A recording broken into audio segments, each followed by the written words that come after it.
10 साल से जॉब करती हूँ मैं बिजली कंपनी में, आवक जावक पद पे थी, ये सभी जानते हैं। 10 साल से मैं आवक जावक पद पे हूँ, मेरे खिलाफ कोई कंप्लेंट, कोई शिकायत नहीं हुई।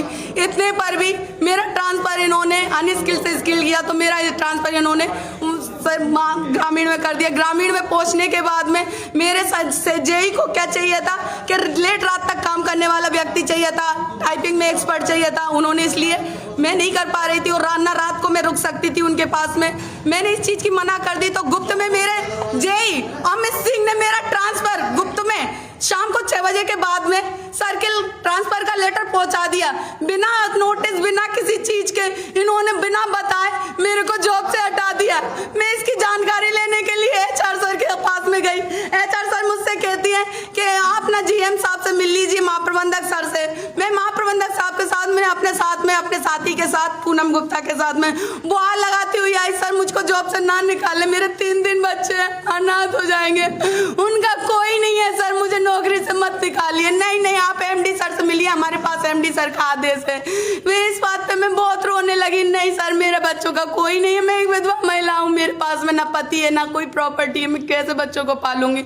अच्छा तो ऐसा करना, शाम को रूम पे आ जाना, तो है ना वहाँ पे नहीं होगे तो तुम्हारी ID चालू करवा देंगे। इस चीज की बुआ लगा के मैं चली गई, मैं रोती हुई यहाँ ऑफिस से निकल गई। इस चीज की बुआ लगाते मैंने ना कलेक्टर ऑफिस के यहाँ पे भी गई, पर मैंने वहाँ पे ऐसा कुछ नहीं दर्शाया, क्योंकि हो सकता है कहीं मेरे ऐसा सब दर्शाने से मुझे नौकरी पर रख के ना रख के। फिर भी मैंने उनसे यही कहा है कि मुझको नौकरी पर रख लीजिए, साहब को ऐसा आदेश दीजिए। कलेक्टर साहब के यहाँ पे दे के आई, कलेक्टर साहब के यहाँ से कोई सुनवाई नहीं हुई। मैं थाने में रिपोर्ट लिखा के आई, वहां से मेरी कोई सुनवाई नहीं हुई, वहां से FIR नहीं हुई मेरी। मैं ना तब से देख रही हूँ रास्ते, बाबू जंडेल जी के यहाँ पे भी गई, वहां से MD सर के यहाँ पे जो भी कार्रवाई हुई कुछ नहीं हुआ उससे।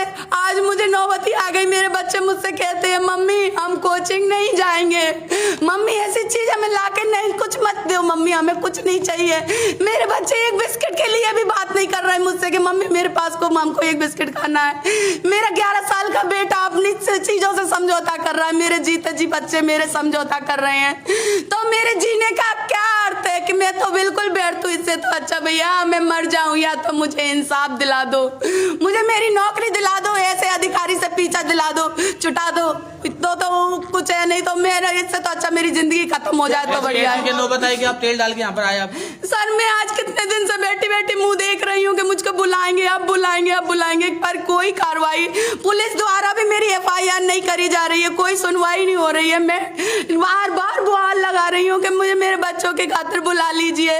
वो मुझको रूम पे क्यों बुलाते हैं? क्यों? अगर MD साहब का ये आदेश है कि उनको रूम पे बुला के तुम उनको आना बहाल कर दिया करो, तो भाई मैं चलने के लिए तैयार हूँ, पर मुझे नौकरी से ना हटाएं, मुझे मेरे बच्चों का पेट भरने दे।